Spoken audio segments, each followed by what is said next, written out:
we're playing the Red Writ this week. The shit show. Yep. The cast is Bill, Andrea, Daniel, me, and Ken Howl. Thanks to all lowercase letters and Mr. Interrupt for the music. Our Patreons are Daniel Hulker, Tim Roberts, Nostalgic, and our new one, Natalia Cline. We'd also like to thank Couchfire Media for all the nice visuals and everything. Being sexy. To Reblade Production. With no errors. Yeah. No errors. To Reblade Productions, we'd like to thank them as well for everything else. And we have our sponsor. I yield the balance of my time to the rest of the game. Yeah, but the thing was funny. Who's our sponsor tonight? Our sponsor is prosopagnosia, the inability to recognize faces. If you have it, you can't really... I mean, you can see faces, but you can't really distinguish them.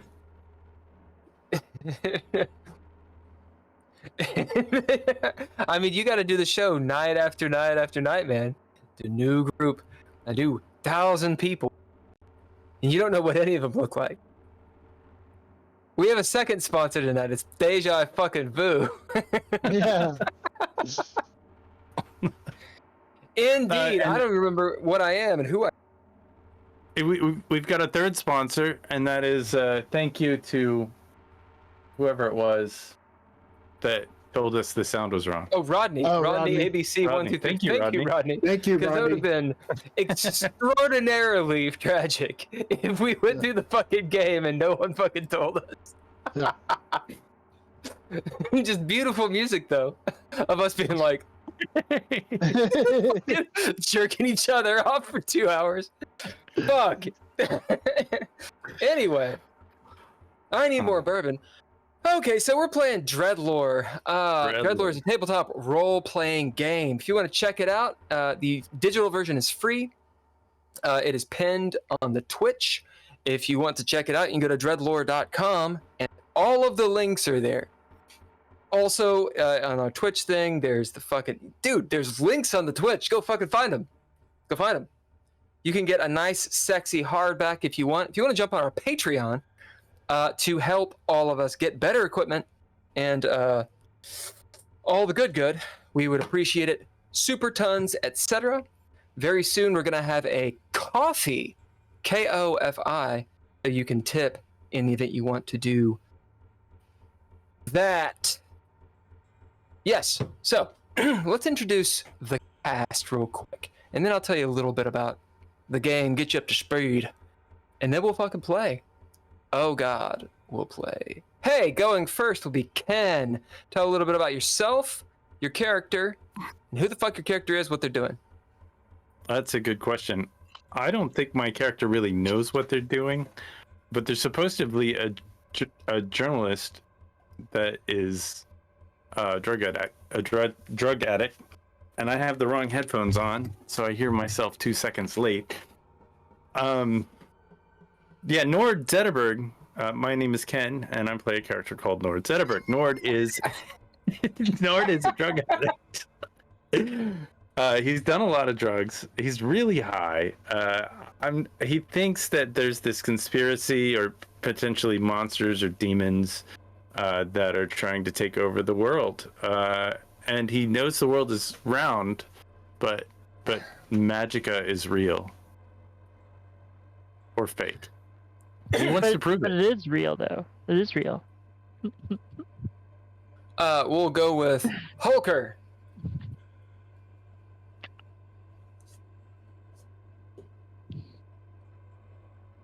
I play Tony Czerniak, the character who is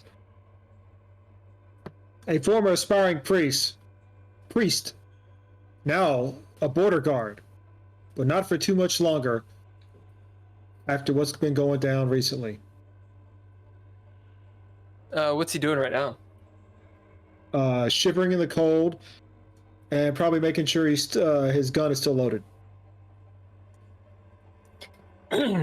And we'll hit up Drizzle. I am Simon Vincent, a hard-boiled detective. So you say. Yep, trying to figure out for sure what in the world's going on and whether or not it is real or fake, or Nord dosed me with something, which is probably what really happened. Currently, I'm looking through the ice of the lake and notice that there is a light down there and something moving around under the ice. And we'll hit up Andrea. Hi, I am Andrea Elliott-Johnson.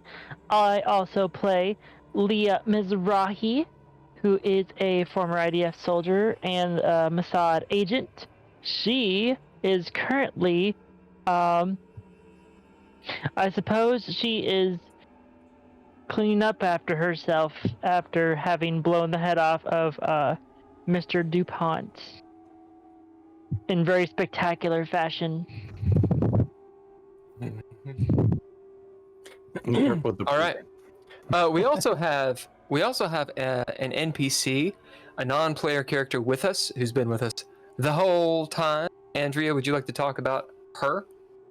Yeah, she is my daughter, Mariah Mizrahi. She is what? She's 14, going on 30 something. No, she's still 11. We just age her. Oh, fair. Yeah, she is. She's She's 11 had or to 12. deal. Yeah, she's had to deal with a lot as a kid. Probably, assuming they survive this, she's probably gonna have to go to years of therapy. So is her mom. So it's fine. Yeah, good parenting on Leah's part. She's an awesome parent. Aiding in the delinquency and and turning her child into a child soldier. What could go wrong? All right, so let's talk a little bit about the game and the setting. Drizzle, I'm going to pick on you. What is the setting about? It is set in 1982 Detroit, and a whole bunch of weird things are going on. The weather has been acting crazy the past few days. A lot of the seedy underbelly of the city is starting to show itself. There's a bunch of different factions that we have run across, like the Hands of Blue guys, which are detectives who may be sort of protectors of reality or may not. Then you have Lady Callie, who is leading a group, and they are trying to bring back the Dark Dreamer and the Unwilling, which there's a lot of people who are marked who can become unwilling. There's some sort of faction of vampires in the sewers, or creatures that are like vampires, which we haven't delved a lot with them. There's also a nice little restaurant called The Fancy. A fancy diner you guys abandoned. And you guys find yourself, so I've already said all this, but we're gonna say it again. Just to nail it. Fucking get it in there. So, you find yourself on Bell Island. This is next to Lake St. Clair, this big old lake. Across the border is Canada. Good old Canada. Anyway, you're on Bell Island. Thick canopy of trees is above you. Think Fangorn Forest. This bitch is thick, all right? Tall ass trees, 30, 50 feet tall. You all find yourselves in this large, around this large man-made lake, or pond, we'll call it. It's about the size of a football field or so. The trees build a canopy over top of it. You all just came out of the forest, hauling this ttrpg cooler for the audience. Ttrpg is a kind of pseudoscience. Think of steampunk tech. This is something that they just found. And apparently when exposed to air or water, it flash freezes. So of course the party uses this to disrupt ritual, or part of the ritual that they trance in upon. Why are they doing this? Well, they have found a group of people seemingly led by Lady K, Lady Callie, and they're attempting, as Drizzle said, to raise perhaps the Dark Dreamer, to awaken her. Who knows? There's a lot of lore and myth and everybody's confused by it. So they'll probably find out at some point. Hint, hint, maybe you all should talk about it. There's other factions. One is the detectives. The detectives seem to be, think of like the X-Files. They're protecting this realm, perhaps. Are they good? Are they bad? If you think of the Umbrella Academy, the assassins, you're kind of in the right vein as to who these people are. At any rate.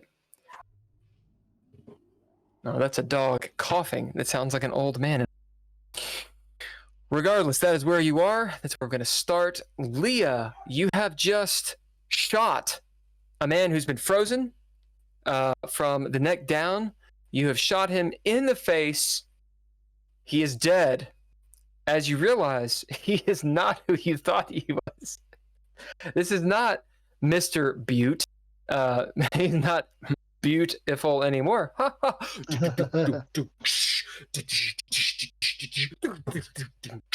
This is the ride.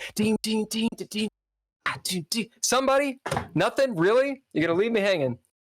He's dead. Your magics don't work here, Ken. They don't work here anymore. Maybe they do. You have to concentrate on your angst to make that occur. Yeah, he's super. All right, I'm gonna need a lot more energy from you. Okay, I want some cheering. I want some backup. I need some bass. Okay, something. Arf, arf, arf. That's pretty good. Crickets. Crickets. This big, intense fucking scene. I'm just gonna describe it the way it is. Nord, you find yourself like looking at your phone, you know, or your calculator. It's 1982. Drizzle, you're sort of staring off. You know, Simon's staring off into space like this. You know, paying attention, but it's out here. Leah has somehow produced a pair of like gloves, and she's like fucking crocheting in the corner with blood all over. And what the fuck's your name? Tony. Tony, you're sitting there, you know, standing there looking at a fucking tree. Hey, Give me something, motherfuckers! Oh my god! I don't know what happened because last scene I got hugged by no one. Oh yeah, Nord, you didn't mention that, Nord. Nord, you didn't fucking mention that. I was getting to that. I was Nord was plagued with a number of self realizations. Like he's probably struggling. Like, was he ever real? Is he real? Is he just air floating through the universe? But no one knows what you're talking about. What the happened? answer, my friend, is blowing in the wind. Oh yeah, right. Nord took a potion. Is dust in the wind. All right. Anyways, I'm pretty much. More. Jesus fucking Christ! I am kind of beside myself because I just shot someone who was trying to get out of the water and grabbed me. Rodney says someone needs a hug. Rodney, are you referring to whom? To whom? I think you need a hug, Bill. And I think that for this episode, Andrea should mute her mic. It's going to be called Bill Needs a Hug. And Andrea mouth think- breathing. Everybody else is like, I'm not mouth breathing. I'm breathing through my nose. I'm just having trouble catching my breath tonight. Okay, fight me. Fair enough. See, that's what I'm talking about. I want some kickback here. I want some kickback. Good. Nord, why are you invisible? Nord created a potion on the beach, sort of last minute, they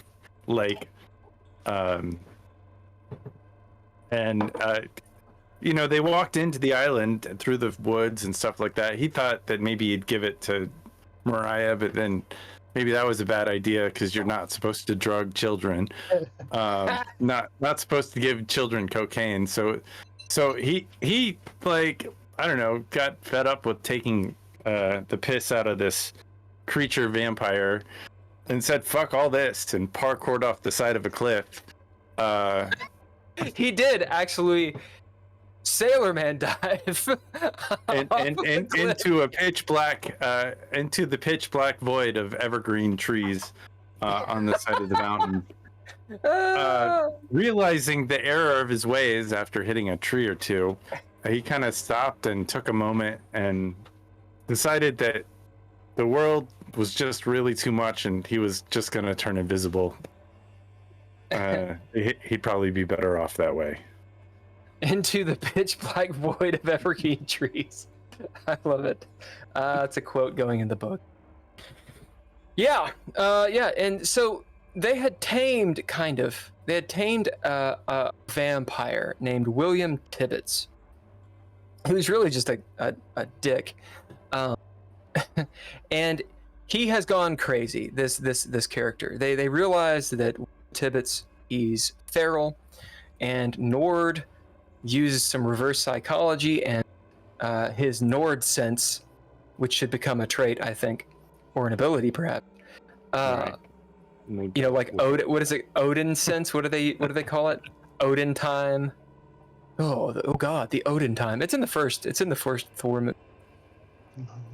The Odin clock. It's really dumb. It's the Odin throne. I don't know. We could look that up. But... Nord sense is way better though, because it sounds like nonsense. Get it? Yeah. No, Nord sense is wonderful. It is a great. trait. That's it's a trait. Good. At any rate, using Nord sense, great Nord sense. Nord convinced William Tibbets, this feral fucking vampire creature person, to help you. And he's vain and machismo and all these characteristics. After Nord goes sailing into the pitch black void of evergreen trees, invisibly, and Tony for some reason follows him, and abominable snowman's down. Who is left but Simon and Leah with this William Tibbets, and Leah masterfully manipulates him. She uses her. It's Mossad, right? That's what Leah was. Yes. She uses her training as a Mossad spy and assassin to manipulate William into picking up the Thergic Kula, racing down the hill, the path, and exploding it into the acolytes, which is what happened. The dust and ice have cleared. The 12, I think it's 12, yeah.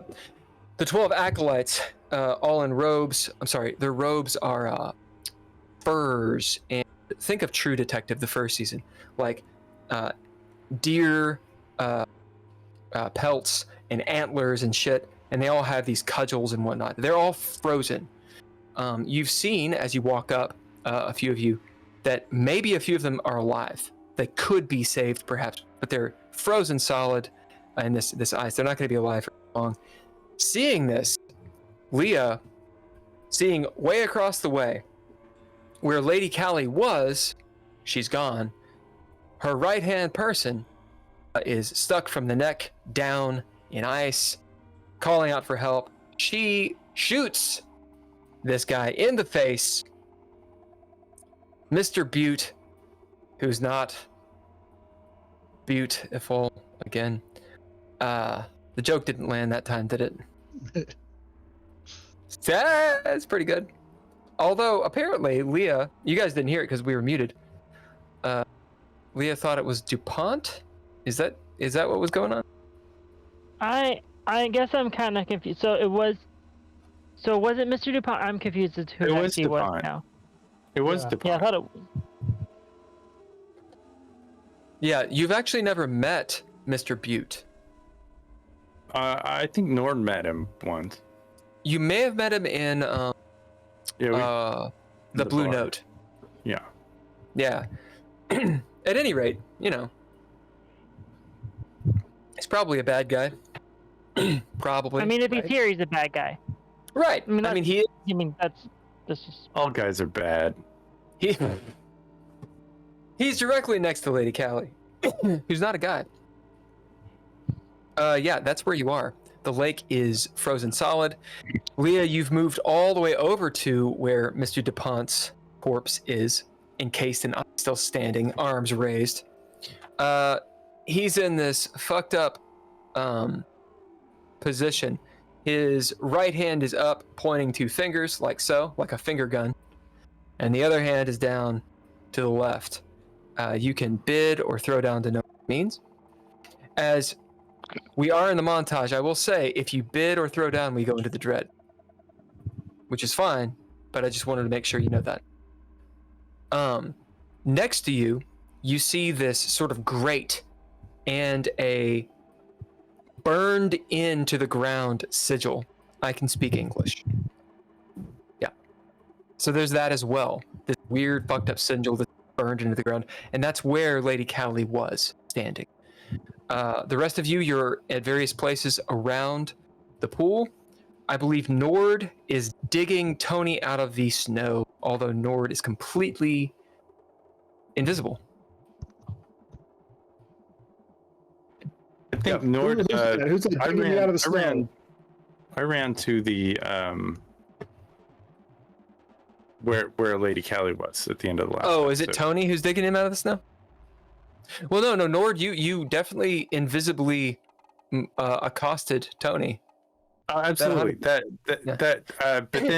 then I got up immediately after that and ran to where Lady Callie was. Okay, so you're on your way over there. Cool. Tony and Simon, what are you doing? This is montage. It's all on you guys.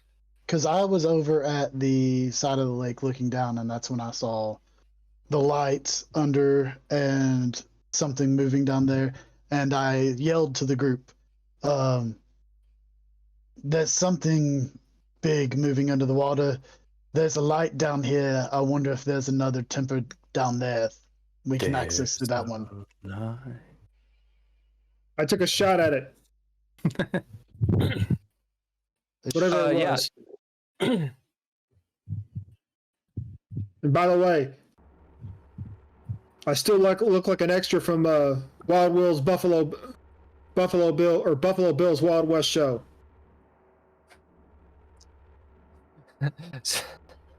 Tony says. So, You got like branches and shit sticking out. Oh yeah. Action's on you guys. are you okay, Tony? Yeah, I'm okay, but apparently I can't see well because I could have sworn Nord was like right behind me. I never saw him. You think you Cutscene. Cutscene to people, to many of people being interviewed. I thought I felt him. I could have sworn he was right behind me. Nord Sutterberg. Continue. I'm going to head over to that temple. Do you need assistance getting over there, or are you okay? Oh no, you don't. I don't need assistance. I'm gonna follow you. And I'll start to head over towards the temple. All right. Action's all on you guys. You get to where you want to be. What are you doing? I'm going to look and see. I'm going to go into the temple and start looking around to see if there's a way down or something hidden in here, because I think they're connected. Do you Is tell the anyone temple this? underground Well, or so- above ground? The temple's above ground. Is it? Yeah, there's, like I said, there was a light down there. I wonder if it's connected. Maybe Lady Callie came in here and went down to where that light is under the lake. It could be an underground cavern connected to this temple. So I'm gonna see if I can find anything in this temple that'll do that.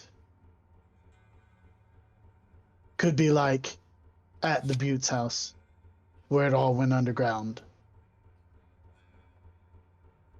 Like actually underground.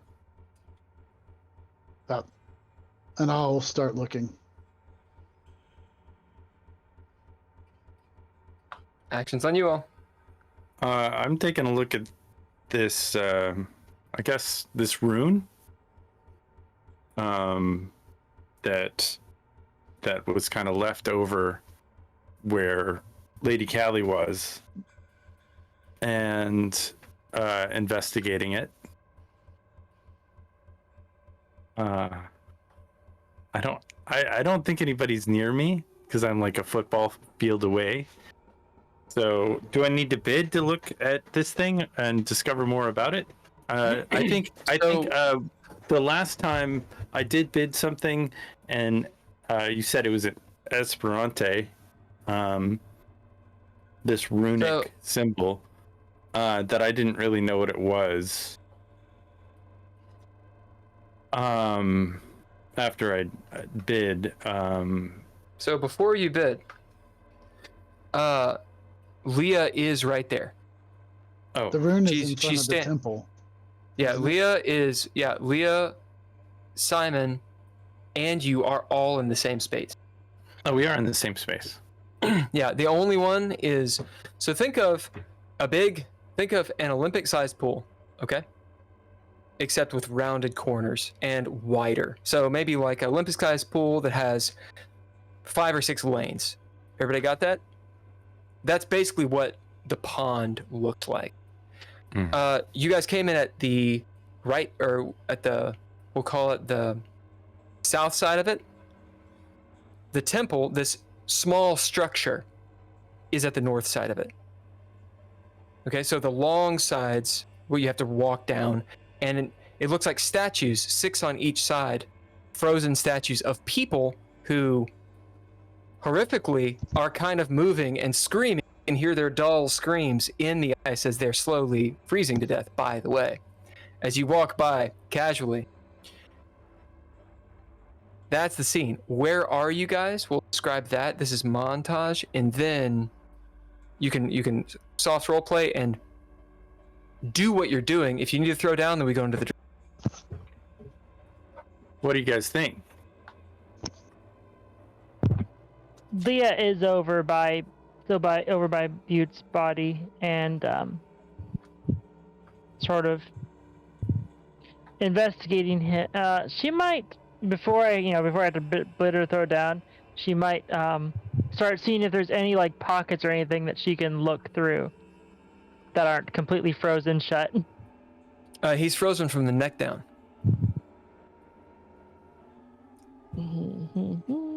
And you hear what Nord says because he's walking up.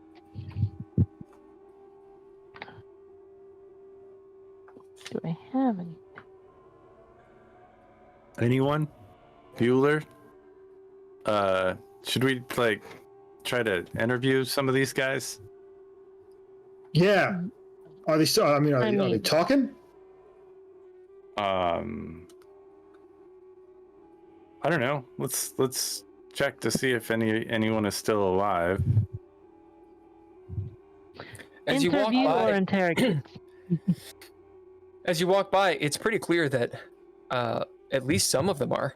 Yeah. They're frozen solid between like 3 to 6 inches of complete ice. So the system shock. A few of them you walk by, they look just dead. But there's a few that are like their eyeballs are moving and they're all black and shit. And yeah, Oh, so they look dangerous, these guys. yeah, they're as I described them. They're possessed. These guys are. You said they have black eyes that are like open. No, they look like they've been flash frozen. Oh, but they don't look rabid. No, they look scared and and dangerous.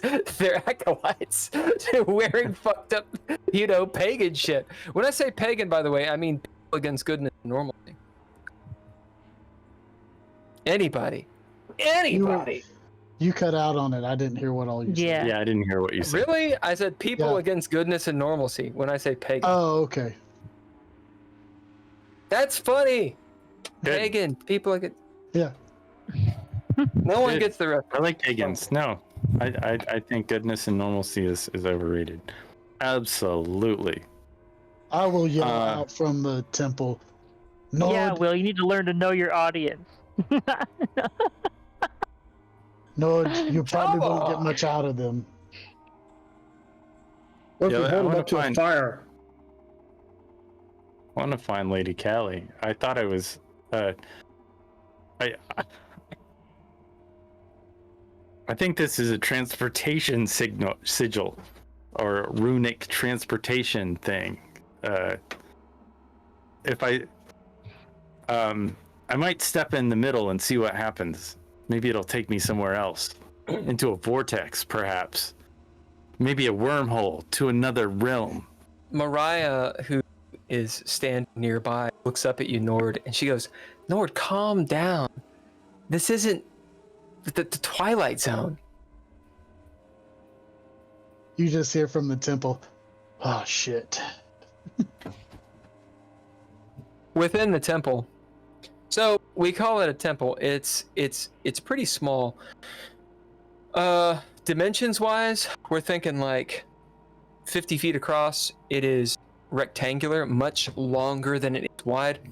As you walk into it, Simon, it's made of, it looks like a kind of stone. The same kind of stone that you saw the statues made of. Right. I will have pulled out my gun and I'm going in slowly because I think Lady Callie ran in here. This is where she went. Sure. As at this point, we'll drop into the dread because you guys are starting to fiction in a certain way. As you walk in slowly, Simon, a smell hits you. It's the smell of grass and leaves. Smells like a yard that's just been cut. As you look in here, it's very low light. It is nighttime. Remember, it's like 1:30 in the morning or so. Remember, outside there's an ambient blue light coming from the pool, and I believe there's fires like tiki torches lit around the pool as well. So there's some ambient light. Within here, you don't see any. Just very, very dark, very low light. Ground is littered with leaves and such. Smell of wood. Think of a wood shop. To the right, it looks like there's a long table of some sort with things you're uncertain sitting upon it. A little bit of a sweet smell.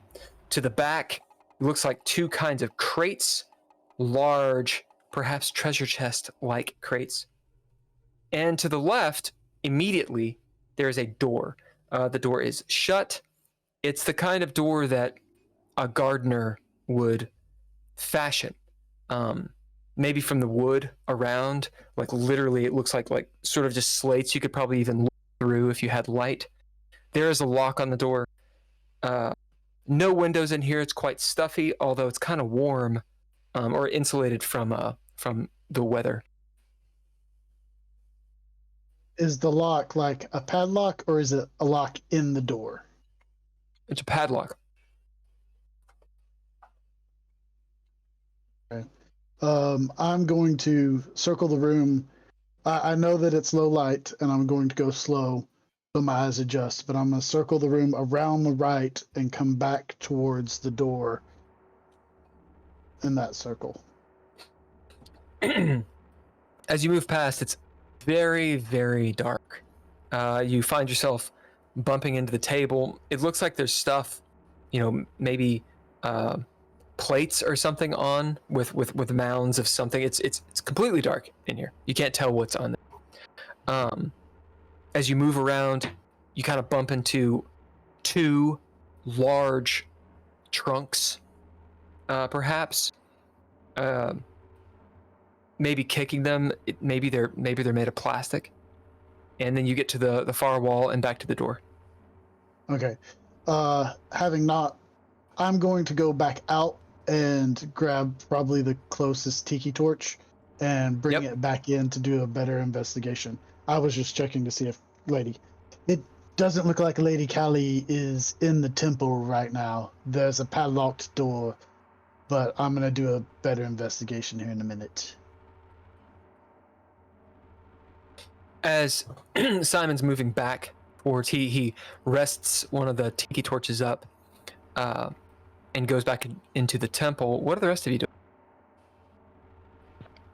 Leah, since we're already in the dread, Leah will go ahead and use I will use let's see, what do I want to use for this?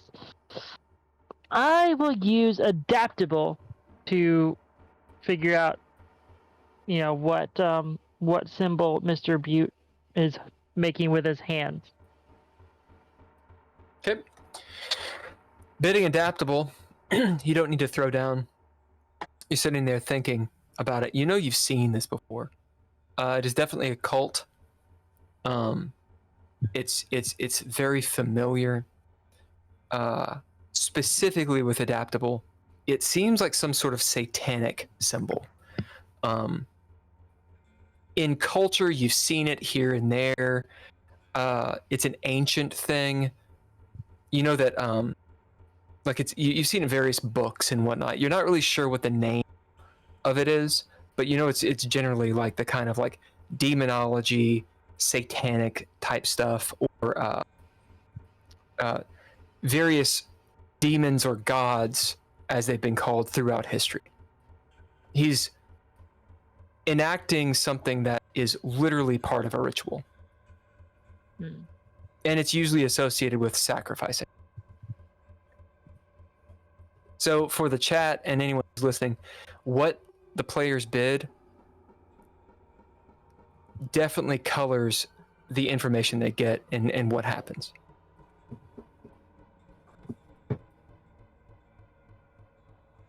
Do I see that as I'm walking back?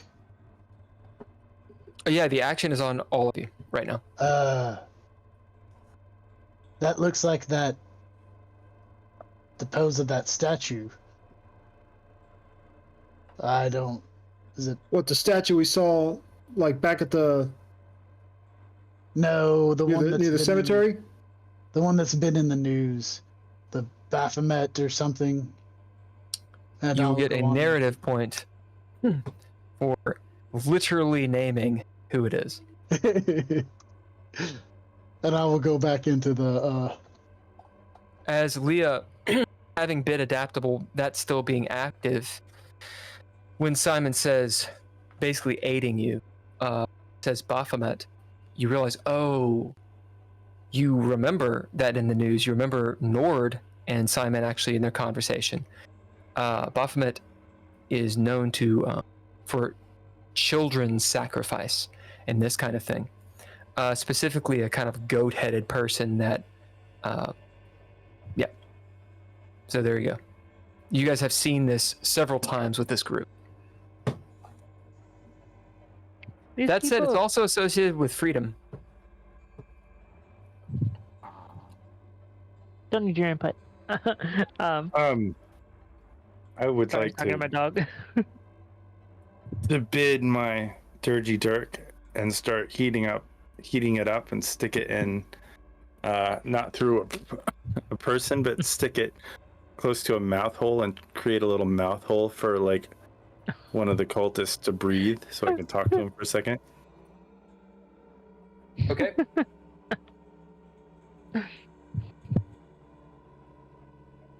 As Nord, you're moving around. Are you going to a random person that seems alive? That seems alive, yeah. I'm gonna look around to see. Okay. Okay. there are 12 people, so I'm gonna do a vicious thing. Roll a d12. At least one will be alive. 2. All right. Holy shit! I literally had written down 2, but then I decided to recant. So there are 2 that are alive. Do you go left? Do you go right? I'll go left. All right. So you are on the. If you have the pool on the north side, that's where the temple is. You are on the west side of this. If anyone draws a rectangle that's tall, the bottom is south, the top is north. Nord is on the west. Tony is on the southwest. Everyone else is on the north. All right. Right about the middle of the pool, you find this person. What do you bid to stick him? I'm gonna stick And him not with stick my him. dirk. And somehow Dirty dirk. activate this thing and whatever. Dirty dirk. To stick him.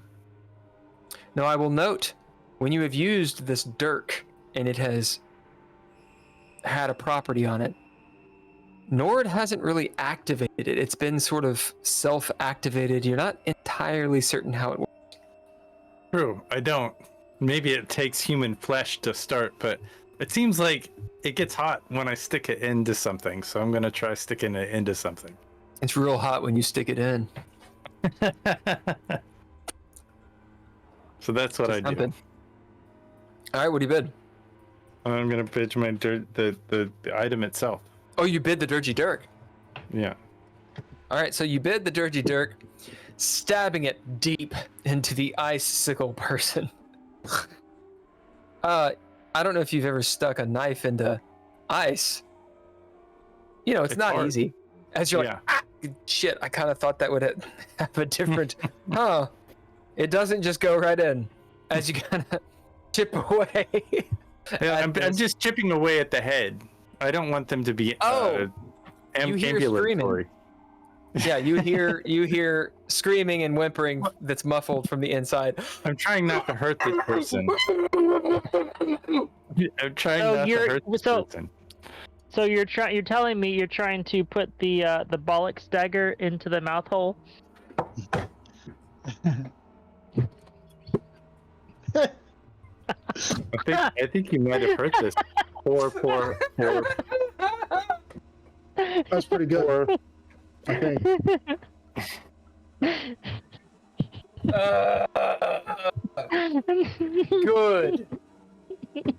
Good. I just Very need a little good. mouth hole. Lord, what are you doing?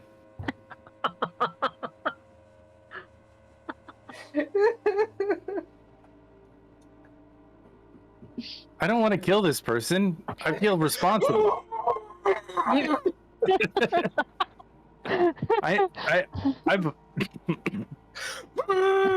It was my idea to throw this thing in the lake, and I think I just killed 10 people.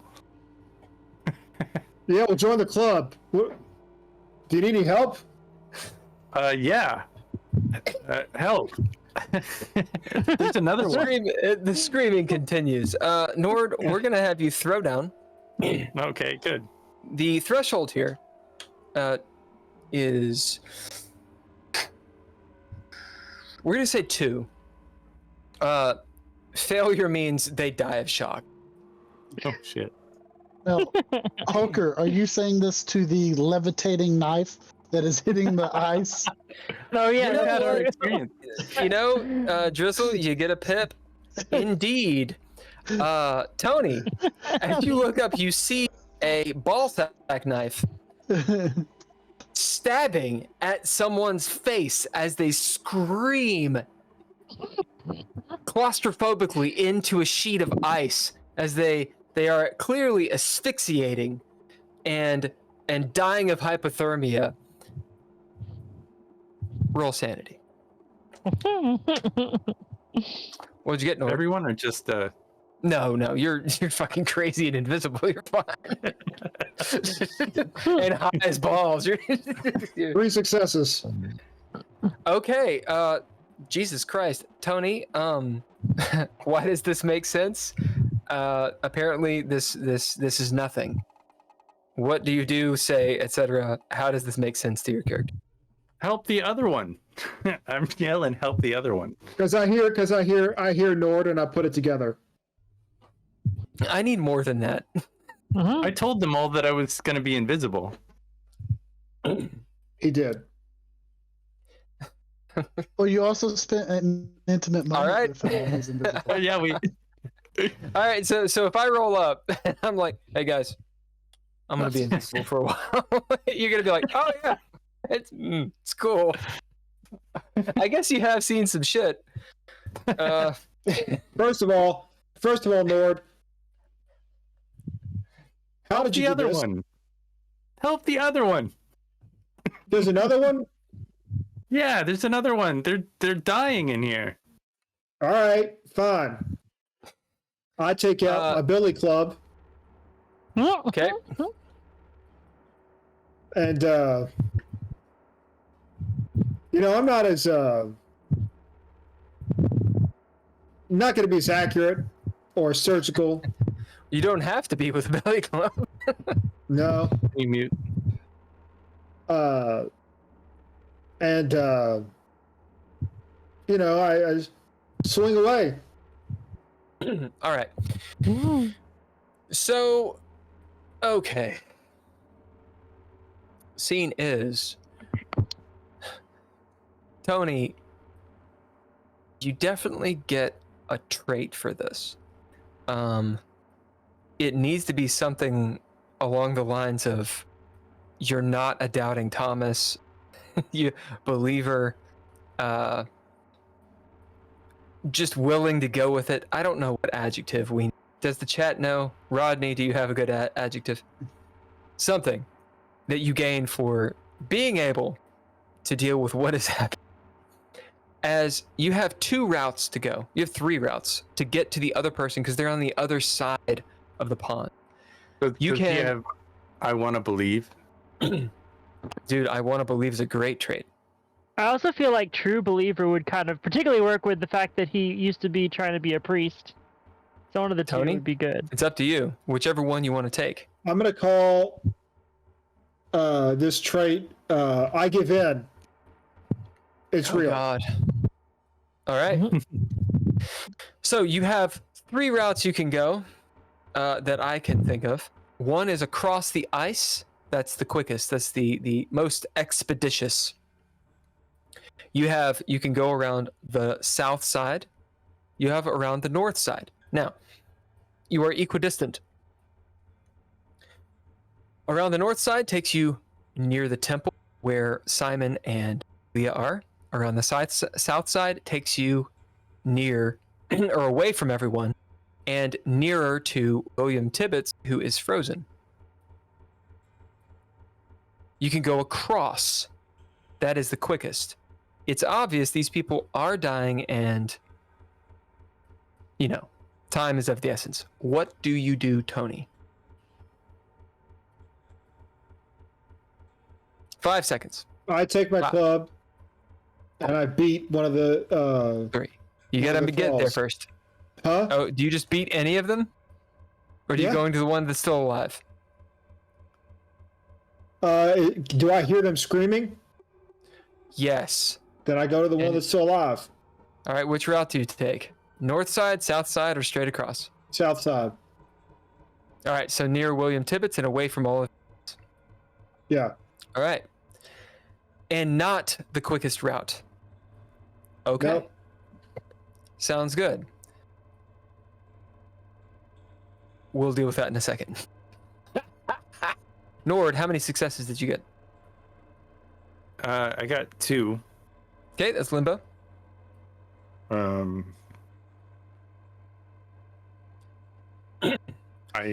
the person's not going to be dead. They do not die of shock. Mhm. However, it is a yes but situation. You free them. You free an airway in time. Mhm. But there's a but.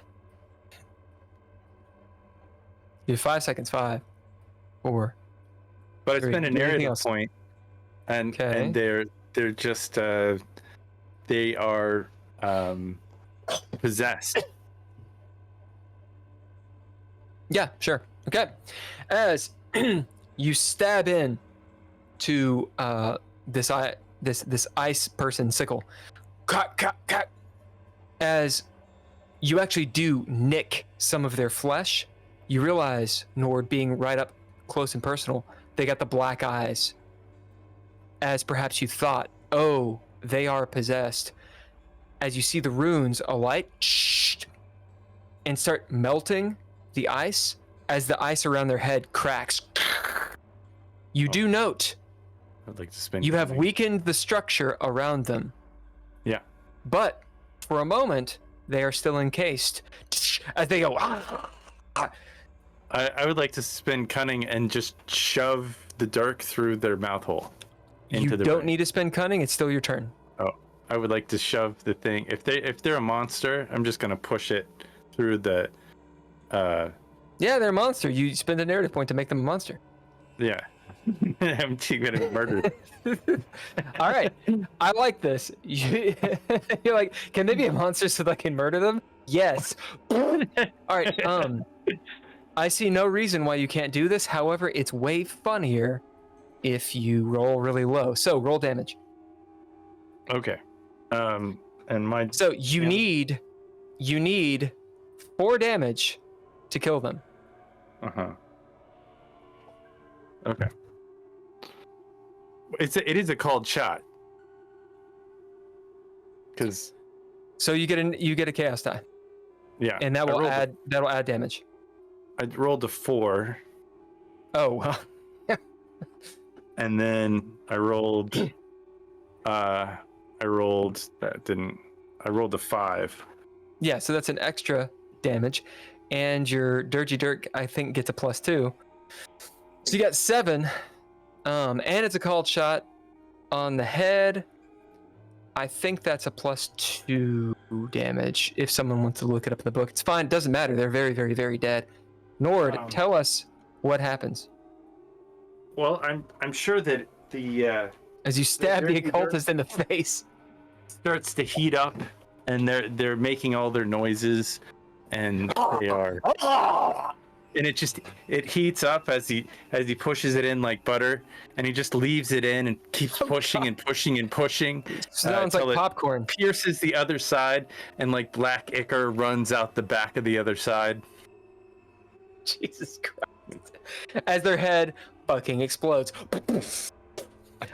Nord, make a sanity roll.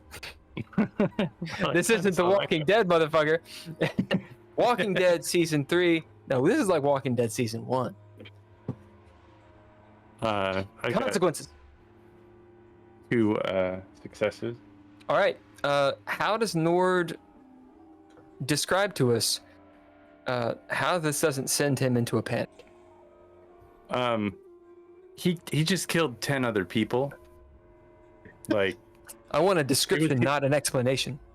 I just killed 10 other people. I told this vampire to throw this icy box into the lake, thinking that they were all monsters. And I think he wanted this to be a monster so he wouldn't feel bad about it. Like, he's seen a number of monsters. Like, if he just killed 10 humans that weren't possessed, like, that would be problematic. But because this creature is clearly a monster, and Nord's seen a bunch of monsters, whether or not he's high or not, it is because it wasn't human. Simon, Tony, and Leah, wherever she is, you hear Nord say exactly what he just said, referring to himself in the third person, explaining to no one, also he's invisible, as he wrenches the ball sack dagger, the Dirgy Dirk, from the refuse of the head that's there. If anyone doesn't know what the ball sack dagger is, Andrea, could you explain while I go get water? Keep it going until I get back. I'll be right back. So in short, the dirks are a derivative of a knife that is referred to as the bollocks dagger because they originally had basically things that look like testicles near the hilt of the dagger. So yeah, it's a tradition. I'm fairly certain it was intentional, and as to why, I mean, it's a gentleman's weapon, isn't it? yeah. If you were if you were a noble person, you always had a dirk when you went out, because I think back in the day, society wasn't quite so friendly, and so there's any number of reasons why a gentleman would need to be able to protect themselves on a whim. Oh yeah. Well, and the Bollock's dagger is pretty. I feel like it's an ornate, typically a very ornate. A wealthy person would have it. Yeah, and they're really. I mean, well, and really though, it would. I mean, yes, wealthy people would have had it, but it also would have been something that was like, affordable enough. Like obviously, like for instance, a commoner wouldn't be able to afford a sword necessarily, right? But a dirk's kind of like that in between sort of weapon, where it's longer than a normal knife, but it's not a sword size weapon, so it's not like it's super like needle duper expensive. or Yeah. thing. Yeah. It also the funny thing is the sheath for this particular dirgy dirk is wrapped up in an umbrella. So he pulls out the which is I think a funny so it's a very kind of it's kind of like makes you think of like turn of the century or like Victorian era like hidden weapons. Yeah, very much so. Well done. So Andrea, you get a pip, and who else was involved in that? Nord. Nord, you get a pip. As Nord, you pull this thing out. All right, action's on you all. We will get to you, Simon, eventually. I just want them to do something. I gotta drop the load. I guess I have 2 advancements now then. Nord, you have go on, sorry. Are we still in the montage? No, you're very much in the dread. Well, fine then. Never mind. I guess I'll save those for later. No, dropping the load you can do anytime. Dropping the load you can do anytime. Yeah, that's the difference. Go ahead. So game mechanics, montage is when you can advance. Dropping the load anytime. That's the benefit of dropping the load. Okay, so an advancement. So dropping the load is kind of like using advancement, but you can do it at any time. No. Correct. It's close. Yeah. It's just that dropping the load you can only gain traits. Okay. Gotcha. Right. Okay. So you can only gain traits. Traits are the most important thing, and you can do it any time. Advancement, you can gain anything that is gainable. You just have to do it during a montage. Gotcha. What were you saying, Nord? I was trying to think of what to do next after I murdered this evil creature. Tony, you get over to this other person. Simon, will you roll me a D12? And Tony, will you tell me high or low? We'll see if the amount of time was too long. It is low. As you get there, Tony, wailing away on this thing, you break the person out as they lurch forward onto you, dead. So, Will, I just want to make sure this works for you. Would the trait occultist work? Because I feel like at this point we're kind of like learning enough to be occultists in our own right. Yeah, sure. You have learned some good stuff. Tony, this person, however, as they die, it's their last moment.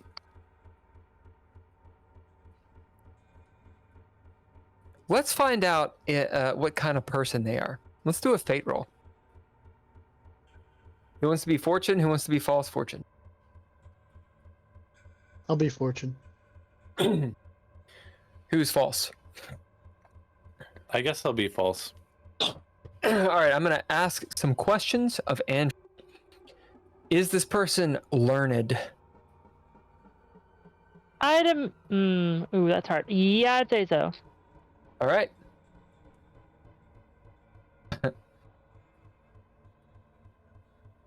Give me a profession.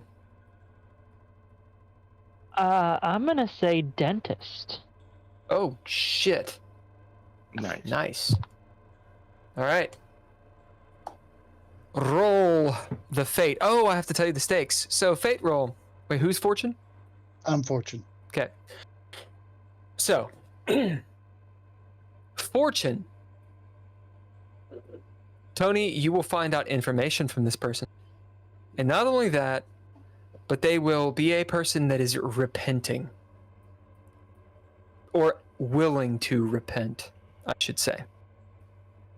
And you will somehow, with your priest sense, I need a different word, priest eyeballs, will realize that. Priest balls. I tried to make it good. I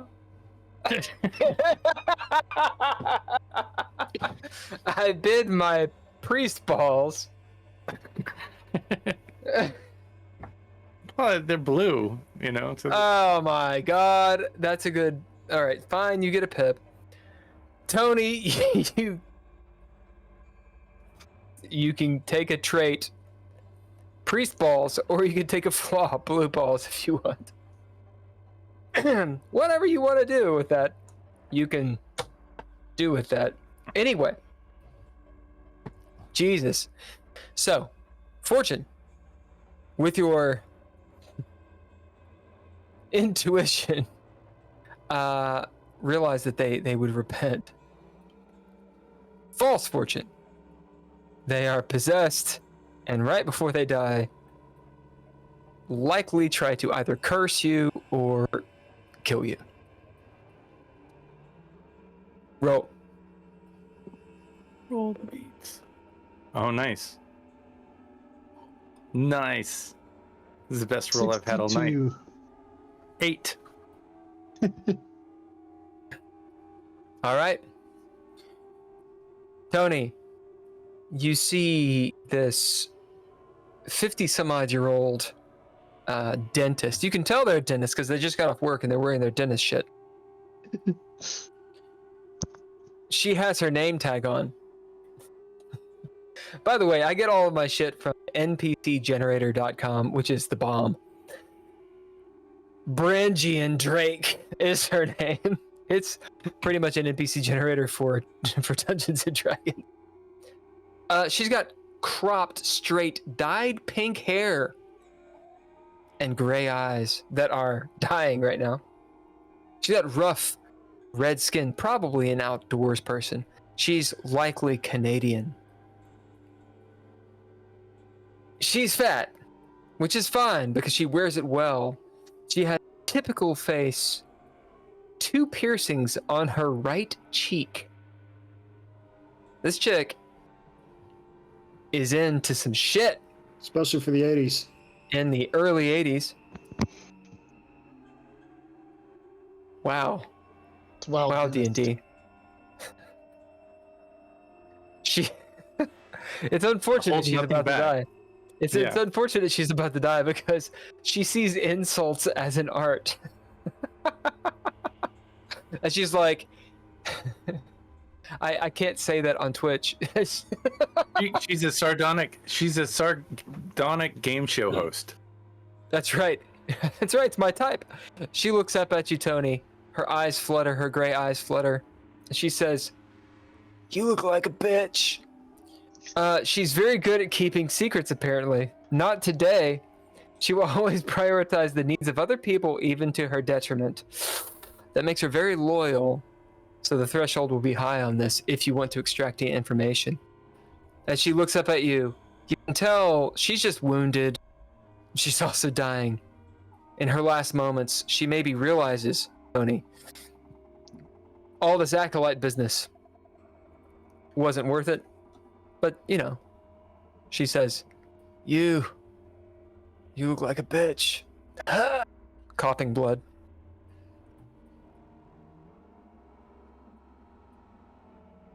You look like you're dying. What do you do? Action's on you. I say, how did you get here? What do you bid? To interrogate her. I am gonna bid.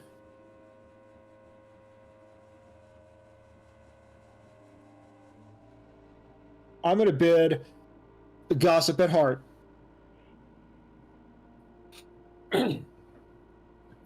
As you say that, how do you fold gossip at heart into it?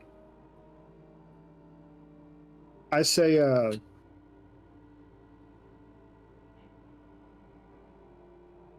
you can tell me your head won't explode. I like the callback. As she kind of like, you see a grimace, like, as you realize she may have actually seen what Nord did. As you realize maybe she thinks you guys are here just to execute them in terrible ways. As she goes, well, I got here like everyone else from the boat, but I guess it was a lot of life decisions. Why I mean, though? they said we'd live forever. Who said? Well, Lady Kylie said if you give, all you can, if you're willing to do, as you see like tears beating up in her eyes, unspeakable things. You see her like choking up. Then the Dark Dreamer would awaken you. You'd be one of the awakened. You live forever. And praise Levos in her song. Levos? She looks up at you. Levos. Who the hell's that? All right, so your time is running out, or I should say hers is. You see her cursing under her breath, trying to struggle against the ice to no end. I can help you. Nord. And so I take my club and I beat it against the ice. Oh, I was. Sorry. Didn't understand you there for a second. Just sit there and beat it. Well.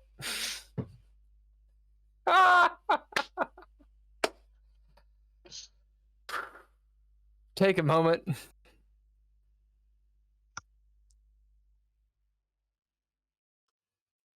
Okay. As you start beating the ice, pretty simple. You're not using a dirgy dirk. It's no big deal. As you beat her out of the ice, in that time, as you see her death rattle, and she is dying. Last moment on you. I realize this, and I'm feeling very sacramental. No. Yep. So I begin the last rites, or at least some poor imitation of it. What do you bid? I bid priest. Describe it. I realize what's happening, and I sit down, kneel down, and I start saying a few things to try and comfort her. But when I feel like she's can no longer hear me, I get up and try and find where Nord is, because damn, that's cool. I want to be able to do that.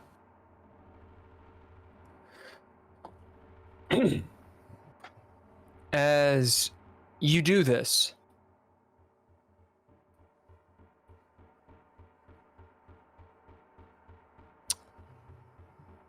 roll me a D100. We'll use a homebrew rule from Punksicle and Moses Cadillac, or Jeffrey McNeil, who was on the Geeky Gamer podcast not too long ago. If in the event you want to check out the Geeky Gamer podcast, 45.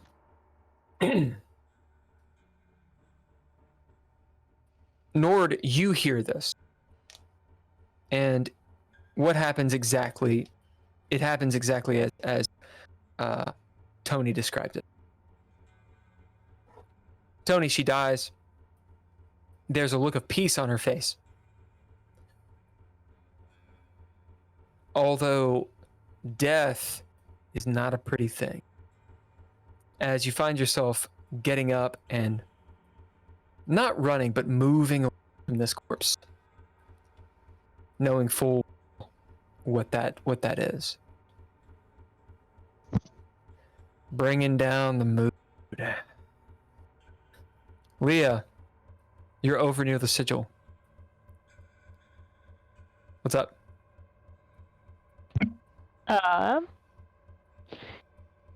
Leah, actually, I'm gonna take advantage of my new trait. I am going to bid a cultist to see if I have seen this symbol before. I'm thinking maybe while I was perusing through Oleander's bookstore, while we were sort of pretending to be buying something. Wait, that was a whole different world ago, though. Oleander was in Richmond Bay. It was Grimwald. Fuck, you're right. Shit. Oh, no. Damn it, you're right. Same book. Grimwald. Yeah. Yeah. That guy. They kind of, and I mean, other than the fact that Grimwald is kind of like, psychotic, they're kind of similar, really. Oleander is actually psychotic too, but.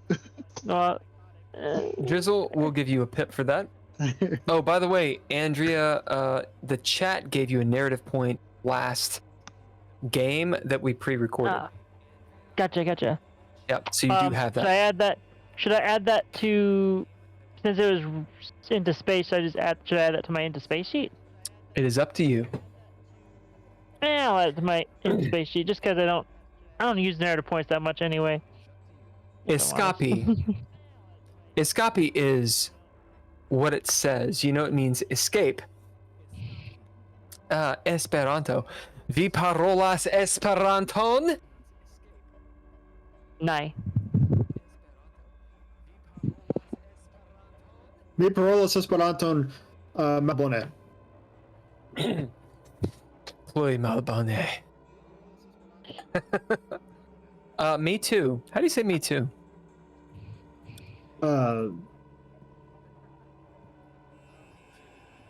So we're speaking Esperanto. Oh, yeah, that's literally, yeah. Esperanto is language of the occult, but it's also the language of Guo, the language of DreadLore. Anyway, you should check it out.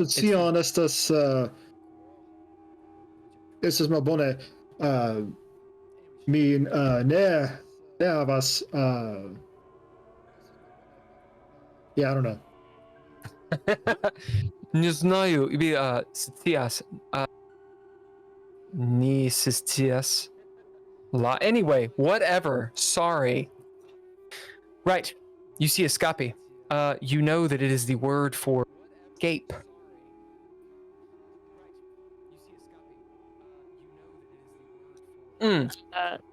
Perusing through Grimwald's bookstore.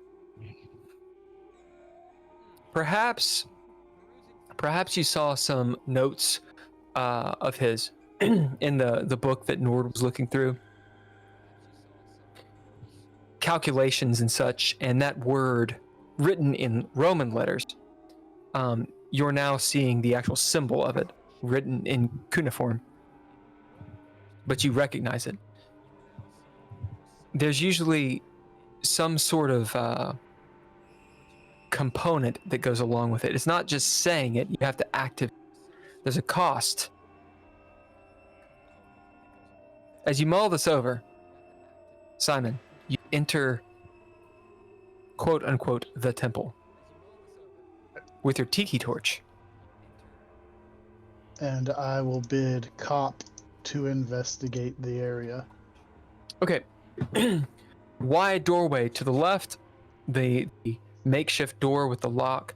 Straight ahead, you see 2 large coolers, like at a potluck. To the right, you see a fold-out table that has a bunch of plates of foods, like paper plates of food.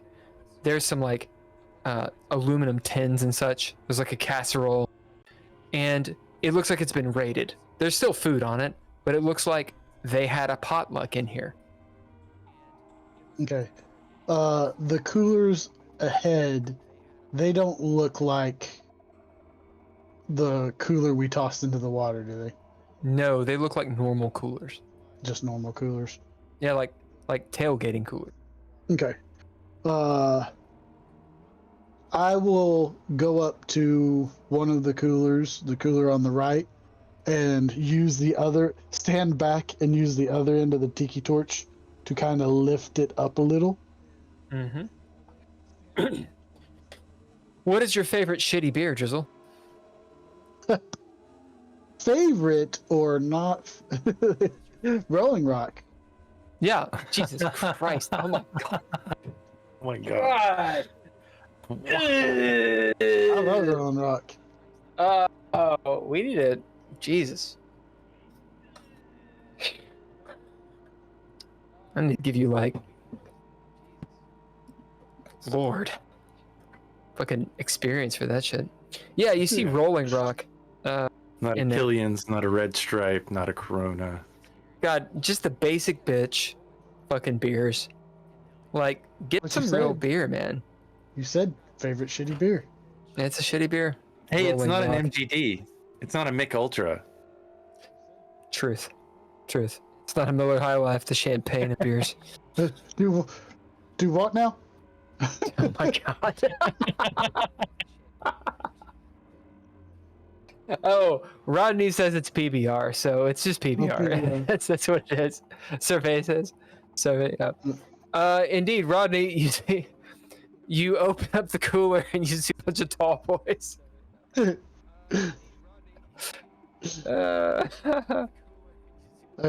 I will head back towards the door and see if I can see through the open cracks without opening it. You can.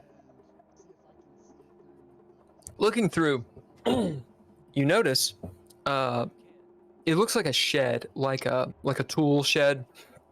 The smell of grease, since you're so close to the door.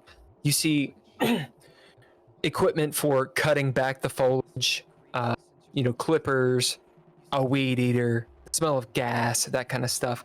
It's like a shed. As you realize, this temple, as you guys have designated it, it's not a temple at all. It's like a storeroom for this pool. You kind of smell some of the chemicals, like the Clorox, or the chlorine, I should say.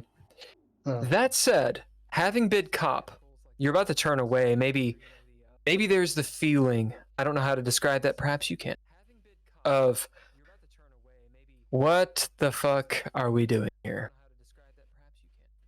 As you notice, there are 2 things lying on the ground in this room, in the shed. They're covered in plastic bags, black plastic bags. They look about the size of humans, as perhaps your stomach drops. Okay, I'm going to take the tiki torch and kind of lean it up beside the door, and I'm going to get out my lockpick, and I will bid Street Smart and use my lockpick on the lock. and get it open. And What as do you I bid? open, Street Smart. Oh, you street smart. Yep. As you. Yeah. And I will open the door slowly, and I will grab the tiki torch again, and with the end of the tiki torch, I'm going to try to move the black plastic off the closest one to me to where I can see what it is. As you enter the room, to the right, immediately you notice. So there's the equipment around and such, just like Grandpa's tool shed, or like the tool shed in a pool. And these two body-sized black bags with the imprint of bodies underneath them. To the right, you notice something strange as you walk forward and start to do this with the tiki torch. But just before you do, chalk and salt in swirling patterns all over the floor. And in the center, right at the head of both of these guys, these fucking corpses, a book. So there's two books. They're very thin, weird parchment. It looks like it's aged a couple hundred years. Very thin, maybe 10 pages each. Little almanac looking things. And they're opened up. There's a candle placed in the center of them that's been melted down, and it's almost like a seal. A ritual of some sort has happened here. You can smell the incense, the weird spice. There's no smell of death. Perhaps since you bid cop, since that's still active, if these are indeed dead people, maybe they haven't been dead that long. Maybe it's the cold. All right. Are you using the tiki torch to remove the plastic?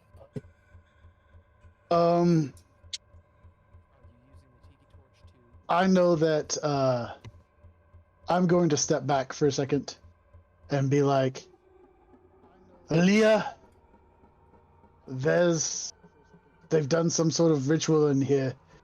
I don't know if you know anything about it. You may want to come in and look at this before I touch something. Okay, fine, I can do that. I'll be in a second. As we move out. All right, actions on you guys. This is going to be a quick montage. What are you guys doing? What are you accomplishing? Go. Did I hear someone say that?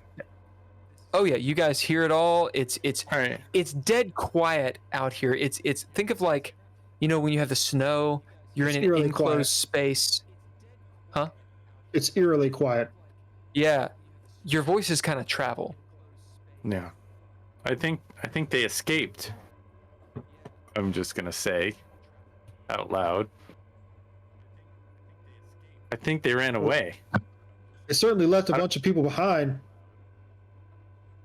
Yeah. Leah will sort of be in between being outside and inside the storage room. Now can I call in the airstrike? Everybody's dead. Who are we gonna kill? I think I mean- we might be able to follow them and escape by this runic symbol over We here. still know they have that little bunker underneath the house on the hill. That's true. They seem to like that spot. Leah, as you turn around, you realize you don't know where Nord is. You can't see him. Wait, where the hell are you, Nord? Probably near the Told you. skull that blew up. I can turn invisible. I am all powerful. Leah will sort of. I have the Nord sense. Leah will look around and then just sort of turn back towards the storage room. Of course you fucking can. Anyway, I'm going to go see what Simon has going on. Do we see Mariah anywhere? Yeah, Mariah's at the door to Leah. She's looking around. Nord, really, where are you? I'm gonna find him as she sort of like walks around the temple to the left. Where are you? Hey, Mariah, honey, use the backs of your hands, okay, please? Oh. And she cocks her head at you. Okay. And is looking around doing this. You hear her in the distance. You hear, if you're actually invisible, you have to teach me. I'll do my best. Are you still in front of the body where the head exploded, or did you move over to the temple, Nord? I haven't done much of anything. I would like to re-examine this escape rune. But first, I guess I think they're gone. Whatever it is. I think they're gone. I'm pretty sure that we stopped their plan. I could be wrong. There are two things in this. There are two large-shaped things in this storage closet. I'm just saying out because I hear your voice from outside. So I'll go in and I'll go take a photo of those guys, Simon.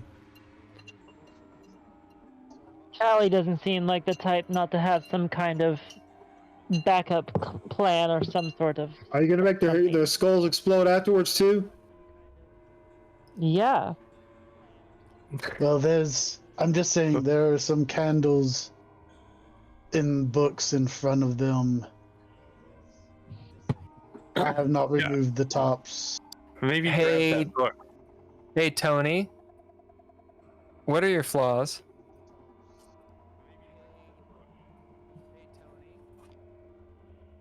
My flaws. Anything dealing with books? No, with books, no. Oh, well, now you do. You have a flaw. Come on, are you kidding me? You must Bibliophile. read it. Like reading Rainbow. Voracious reader, something. Yeah. Bibliophile, come on. What is it? Bibliophile. Bibliophile. That's a good epic. one. That's a flaw. All right, yeah. Yeah, I bid it. You hear that there's books that apparently have to do with the dead. Hey, maybe I'll look at them. I'll look at the bodies. I'll open up the bags. I'll take some photos. What's happening in there? Simon, as you see Leah at the door, you feel a presence move past you, and hear tooling around with a camera and such, and the high squeal of the flash charging to date all of us. True. Tony starts moving this way. Action's on you guys. Simon, really the action is on you. What are you doing? I am going to get out of their way. Well, nothing, great. Well, I was going to. Well, I wanted them to look at it before I did anything. Look, I'm invisible. I'm invisible, guys. Isn't that wild? Invisible. No, I think yeah, Lady Callie escaped. yes, She disappeared into the void, into the ethereal. I think we should follow her.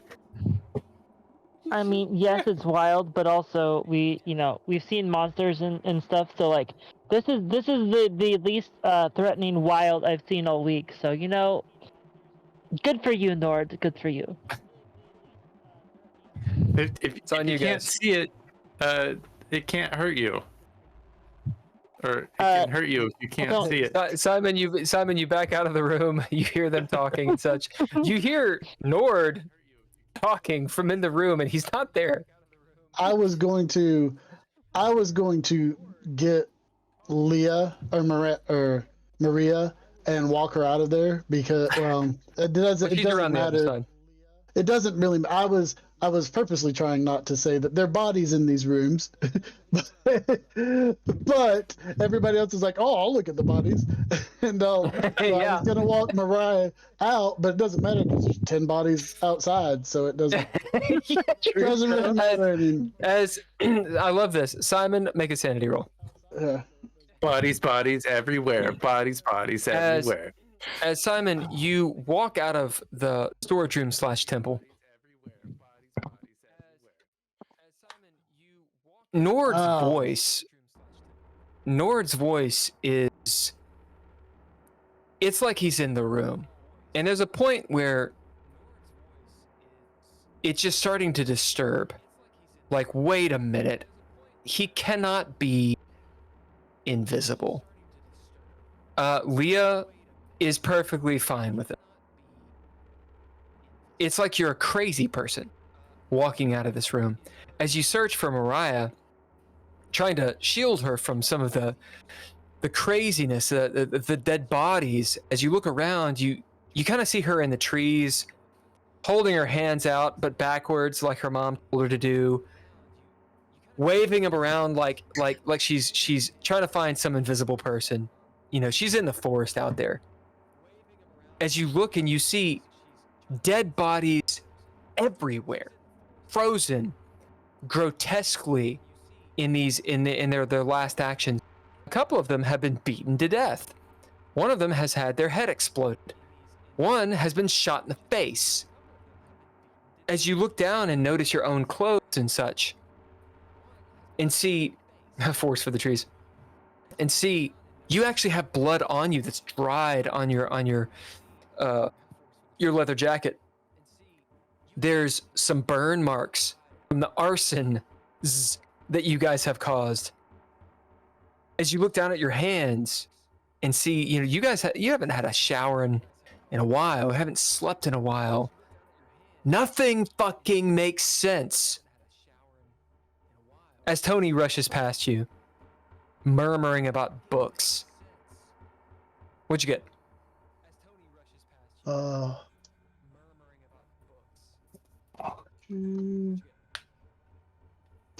I see you rolled well. Yeah. I used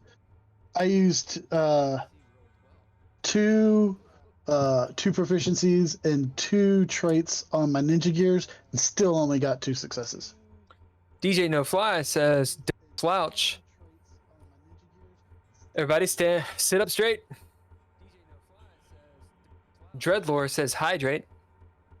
You better hydrate. Do it. For the chat, you can do dread points. As you sit on the chat and as you interact, you get more and more. Doesn't cost you anything. But you can remind us to hydrate, to not slouch, to drink. You can highlight messages and all that kind of stuff. You can even gift the players resources, narrative points, and pips. It's all explained in the shit. DJ No Fly has 18,000 because he's a player. Although it costs way more for them. Anyway, you got 2 successes. Yeah. So normally for this kind of thing, the threshold would be fairly low, like a 1 or a 2. But Simon, this is something about Simon's core. What is Simon's plug? That I was hired to save the girls. Or to save the girls. So the Arbiter cannot evoke your normal traits. The Arbiter can evoke flaws. I don't think that's really necessary at this point. I think reminding Simon about his plug is warranted. And that's going to be the limbo. So you pass. Threshold 2. Okay. You've seen a lot of shit and have dealt with it. This is, granted, sometimes it's the straw that breaks the camel's back. The limbo here is the doubling down, however you want to do it. How does Simon deal with the fact of what is going? Simon is sitting there and he's thinking about Gabby and all the photos he's seen, and is honestly afraid that the two bodies in there would be two more girls. He slowly walks up to Mariah and picks her up and just proceeds to hug her, bear hug, and hold her for a few minutes. She's probably kicking and that At sort first. of stuff, but At first, yeah. But then she returns the embrace as she relaxes into your embrace. She is absolutely traumatized. And there's a moment of peace and real connection. Continue. well, that's what. No conversation. It's just the emotion and the embrace there. You find yourself, after a few moments, you hear the voices of your comrades in the distance. You find yourself maybe 80 feet into the forest. You see your tracks, her tracks as well. Tall trees, thick forest everywhere. Nestled in this winter wonderland, if you will. This dark forest. And an odd calm, a recentering that you have. Simon, you can somehow sense it's like the plug of a drain being pulled down below, in the earth, beneath the temple. It's hard to describe, but there's a sinking, maybe a breeze, and Mariah turns and just looks at you. Guys share a glance. Did you feel that? I felt something. Yeah, if it felt weird, we may need to get out of here. Stay close. As she pops off by her, on her own 2 feet, and stays next to you. Drunken Bard Gaming says, "Hey yo, what's up, Drunken Bard?" It says they raided us. What does that mean? Did they raid us? It says raiding. raided. Raiding with a party of 4. What's up, guys? Thank you for the raids. The raids. Beware the raids. Actions on all of you. Wait, Drizzle wanted to know what that meant. Oh, the raids? Oh, it means that they came in force. Oh, okay, so a group came in. All Yeah, that's a good thing. Drunken Bard Okay. Gaming and the rest of you, thank you for jumping in. Yes, thank They're you. about to They're about to Thank mess you. with something zombie bodies, as the rest of you have entered this storeroom / makeshift temple with the potluck and the coolers and the PBR on the side. And you I'm see going for the two books. body bags.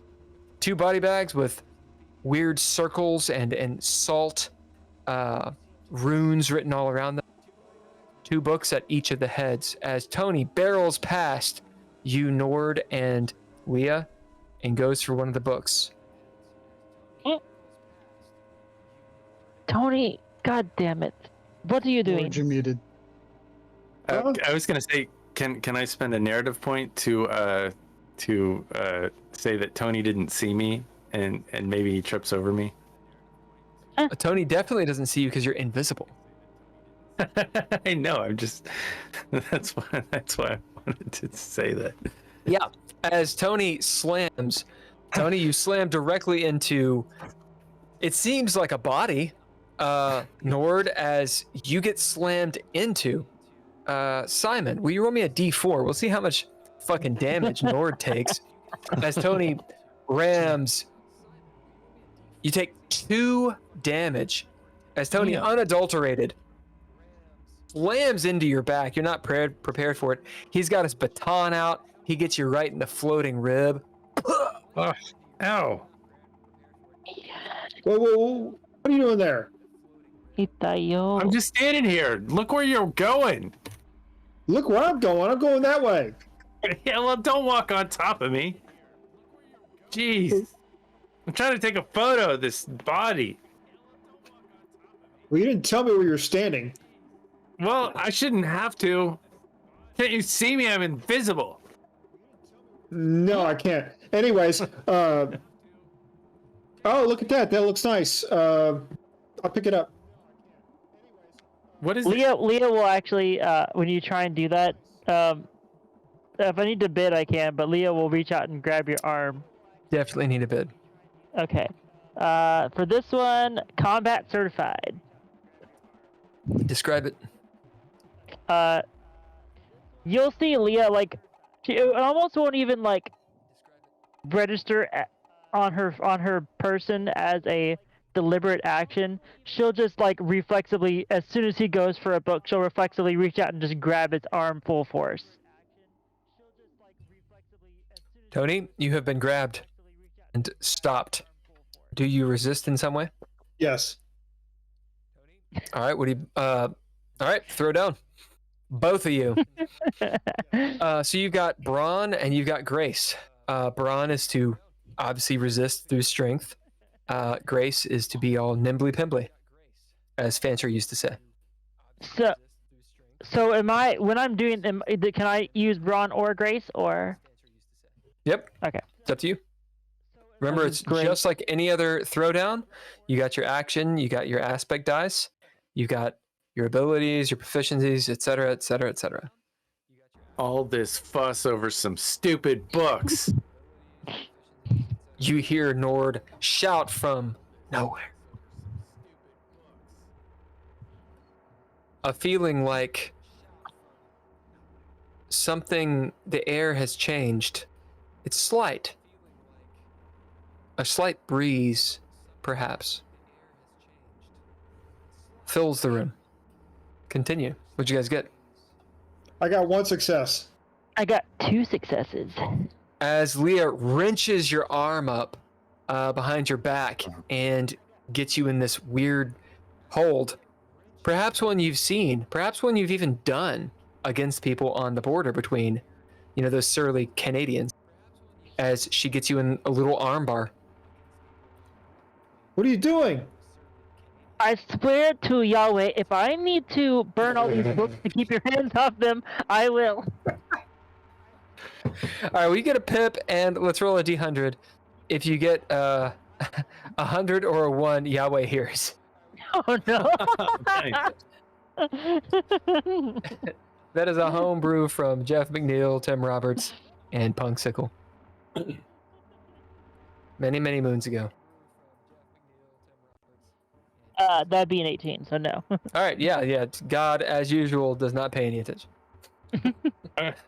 I would like to bid Ranger, if I feel that the winds change, and I would like to bid my Ranger ability to kind of stop, taking photos of these bodies for a second and feel. What are you trying to feel? Well, you said that the everything changed. Do you want more information about it? Yeah. You bid that. Nord, as you drop the camera, or lower the camera, I should say, and just give yourself for me a to moment. see the buttons anyway. Right, in truth. As you give yourself a moment, it feels like a plug in a sink has been pulled. There's a draining sensation. Pressure. Like you're in a high pressure area, and there is a low pressure area that is sucking up something. There's a draft, but there's no wind. You can just feel it tingling around you. It's down below. It's beneath you. It's beneath the temple. It's under the ice. There's a darkness. And as you bid the Ranger, It's almost it's like when you're on the precipice of a cliff. Close your eyes. You can't see the chasm beneath you, but you know it's there, and you can almost feel the presence. In this chasm, this void is very large. A gate has been opened. Continue. I think a gate has been opened, and we need to shut it. I think that there's a problem, guys. Anybody else feeling this? It's like somebody flushed the toilet. Like Lady Callie, like, had a big deuce and like fucking flushed that shit. And like something's coming. It got backed up. Like seriously. Nort. Are you high again? When am I not high? I've been high for fucking 3 days. I'm on a bender. Nord. I'm ready to go. let's like do all the things at the same time. Like I want to do everything at the same time. Nord, I have two questions to ask. What? Number one, where are you? I am right here. I'm right here. Number two.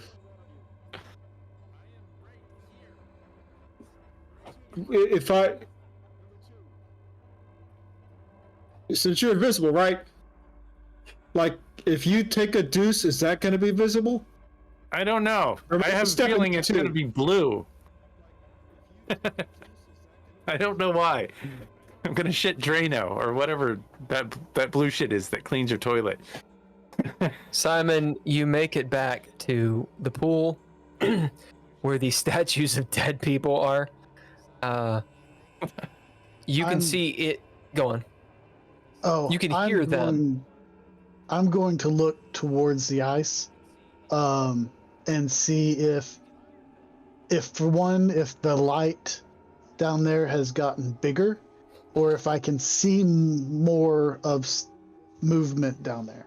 Somehow, so the light is about the same. It's firelight that's refracted off the water and the ice, but you can see a circling motion. Slow, but there's a current in the water. Oh, guys, there's a current in the lake out here. A sinkhole may have opened up underneath the lake. We probably need to get to the shore or up onto higher ground as quick as possible. Are we we're in a shack? Shack. Right? Right, but yes, but if this sinkhole opens up, it could swallow, depending on how big the sinkhole is, it could swallow this whole area. Like, okay. I've heard of sinkholes like easily taking out 3 or 4 corvettes. Sounds good. Did you say corvettes? Yeah. Yeah. We're live on DreadLore Twitch. Did you just make an Instagram post? Yep. You're such a social media whore. Whore. Thanks, Rodney. You got my joke. I got the joke. It was pretty good. Yeah, you did too. Indeed. Rodney, thank you for jumping in, man, and actually engaging on the chat. Let's take a brief break.